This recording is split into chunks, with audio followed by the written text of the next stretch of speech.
An amazing double from Duhan van der Merwe helps Scotland to victory at Twickenham. My name is Mark. Let's talk rugby.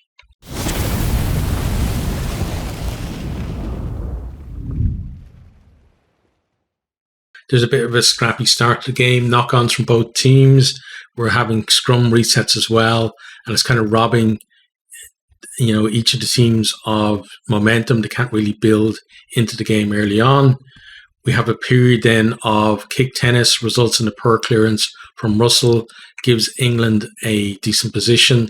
And as the game goes on, we see it's a tactic for England. They're kicking up the middle of the pitch with the likes of Stewart, who has like a siege engine boot on him. Not the same distance for Scotland to clear, and a lot of the time England are coming out on top on the kicking battles. This time, though, they can't make the most of it. Stewart gives away a penalty for an neck roll trying to clear out. Then, Stewart, he kind of had an up and down game. Earlier on, he absolutely blew Tuipulotu away when he carried back a long kick. But, the rest of his involvement, like kicking was good, but with ball in hand, we didn't see as much of him later on in the game. And then defensively, he was a little bit suspect, I felt. But England, again, they're using, the kicking to get themselves into position. There's good intensity from both teams in defence. It really is putting a lot of pressure on the team with the ball, to get things just right. Hassel-Collins gets themselves isolated. Hogg and White get over the ball. They win a penalty. Scotland kick up the line. They've got a nice attacking line out. Hugh Jones then goes through like a massive hole and gets, within meters of the line. It's recycled. Tuipulotu then puts in a grubber. Jones is back to his feet. He gets to the ball first and scores. It's converted for 7-0 to Scotland. England, they had most of the early pressure, but Scotland, when they were in the red zone, they were able to actually produce the score. England then have a chance to respond. They got a line out, but we have a poor throw from Jamie George, allows Scotland to clear. We then have the ball kind of goes loose from a return Scotland kick. Malin's fly hacks it through. No one from Scotland can really get to the ball. It kind of beats Hogg, the bounce of the ball. Malin's kicks on again, and then he gets down, dives on the ball to secure for England. We then have a Smith half break, gets them close to the line. It breaks down, though. There's a poor offload from George. We come back, though. We were playing penalty advantage to England. England still applying pressure deep into 22. They're going through the phases. Eventually they managed to pull the defence in. Smith with a lovely crossfield kick. Malin's managed to gather and score in one motion. Conversions missed. We're at 7-5. But you can see that, both teams are here to play. Itoje then gets pinged for not supporting his body weight, gives away a penalty, allows Scotland to get a line out in their 22. England, they seem to have snuffed out the danger. They turn the ball over, they kick it clear. It's a loose kick, though. Duhan van der Merwe gathers, and then he just slaloms his way through half of the England team from about 50 metres out. Early possible try of the tournament there. Great speed, stepping, strength, amazing try. Right at the end, he's just steps inside Stewart, and you think, a guy of his size, how does he have that ability to just step like that? And then he had strength then to hold the tacklers off as well. He goes over to score. It was fairly close to the post, and thinking, okay, this is 14-5, but Russell misses the conversion. He really should have got that one, and I was thinking, is that going to come back to bite them later on? But 12-5 to Scotland at this stage, it's a nice lead for them. Both teams, you can see they're trying to play with pace, but there are kind of errors creeping in there as well. Scotland then, they manage to win themselves a scrum penalty. England are collapsing. They get themselves back into the English half. But England then managed to turn them over, and then England are coming back. You can see that, a lot of times England are the ones who are applying the pressure. They're the ones with, the territory and the possession. But again, they've got to turn that into points, and they managed to do it this time. There's a nice move, puts Ludlam in behind the defence. He draws the cover and then puts Malins away for his second try of the game. The conversion's missed on this one. It's 12-10. Scotland then, they're looking to respond immediately. They're in the English half, they're on the attack, but Dombrandt does well to get over the ball. He wins a penalty for England. The clock is in the red at this stage. England decide, though, that they're going to keep it alive and not just kick it off for half time. The march upfield, Van Poortvliet puts Chesham through a gap out wide. Pressure then forces a penalty under the posts. Farrell pops it over. England in the lead at halftime, 13-12. There was some decent pace to the game in the first half, good intensity in defence from both teams as well. And at that stage, I'm thinking, whichever team can reduce their errors could go on and win this one from here. Paul Williams, the referee, I noticed that he's calling advantage over quickly from knock-ons and penalties, really doing well to keep the game flowing. It doesn't feel stop-start as we've seen. Sometimes referees can play on 3, 4, 5 phases just for a knock-on, but he's keeping it going well, and fair play to him for that. Into the second half then, Scotland at this stage, they've got a bit of a nudge, an edge in the set piece. England, though, are definitely winning the kicking battle, and they're the ones playing in the right area of the field, and you feel like that maybe that's going to be telling in the end. England start the second half again. They're there applying the pressure. Scotland, poor kicking, especially one from Ben White, and it's just inviting pressure back from England that can't really clear their lines. Once England get them, down in their own 22, it's really difficult for them to actually get out of there. But Scotland do manage to force a penalty as England come back at them, get themselves back into the England half, but then the move breaks down.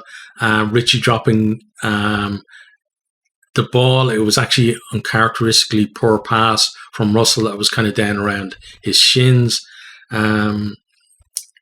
But again, I think Scotland are not getting that many chances, and they have to kind of, tighten up and improve. England then start to get the nudge in the scrum. They win a penalty. Scotland not pushing straight. England go up the line from the penalty. More pressure for Scotland to soak up. Richie Gray gets pinged for his entry into a maul, gives England the chance to kick into the corner, and then England are just battering away at the Scotland line. One out runners. Eventually Genge powers his way over. Farrell converts this one, and England at 2012. It's a decent lead for them at this stage. Scotland, though, they hit back. Skuman gets him on the front foot. He goes to ground, right? He's tackled, and then Ben White comes in right behind him.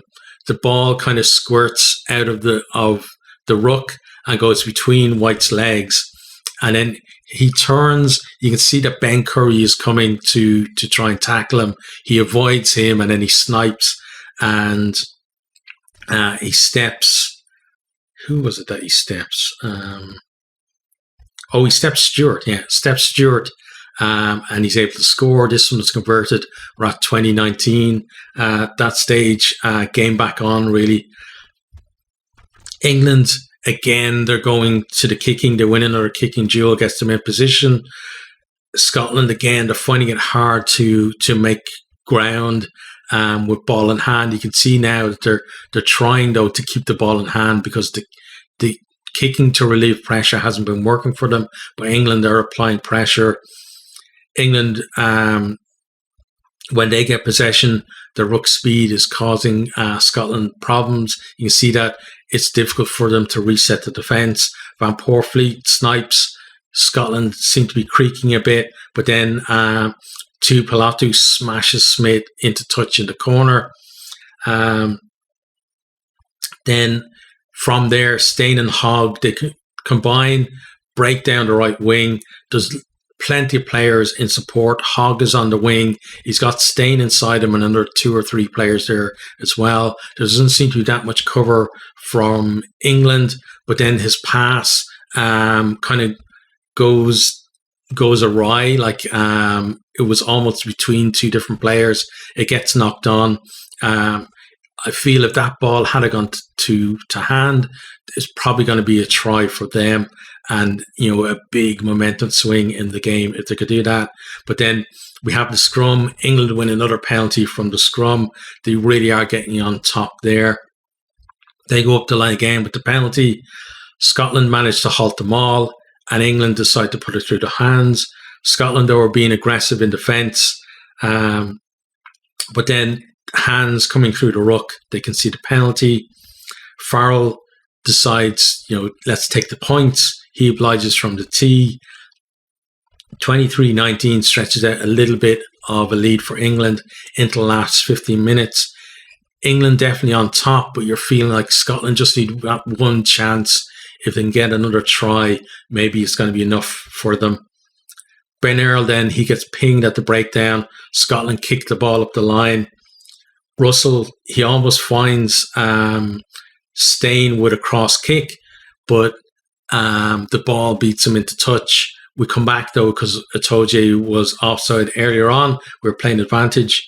Scotland decide to kick for the posts, and basically, like at this stage, you're banking that they're going to get another chance at some stage before the end of the game. Russell makes it a 1-point game, 23-22, but Scotland's still behind. Scotland then, you can see now the tactic is to run from their own 22 at this stage. We have a poor pass from Dempsey.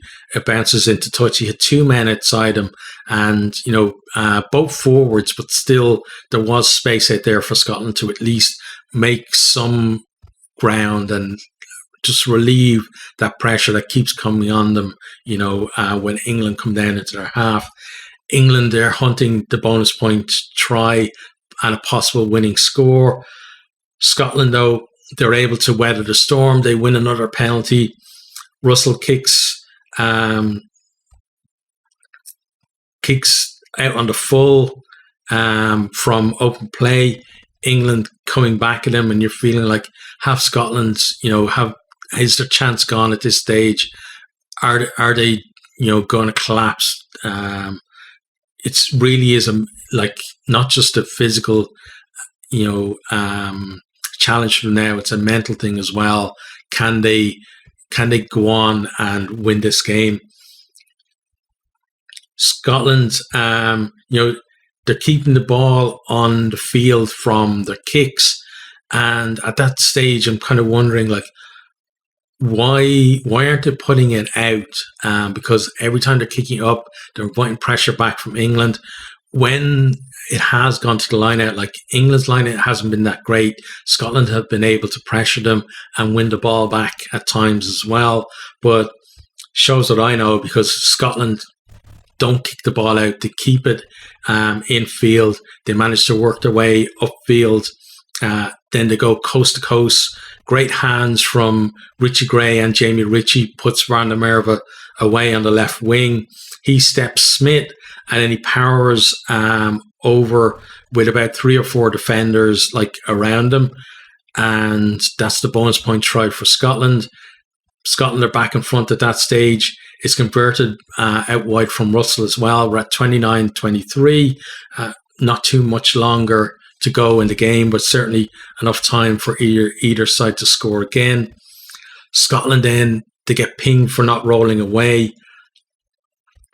They give England a penalty.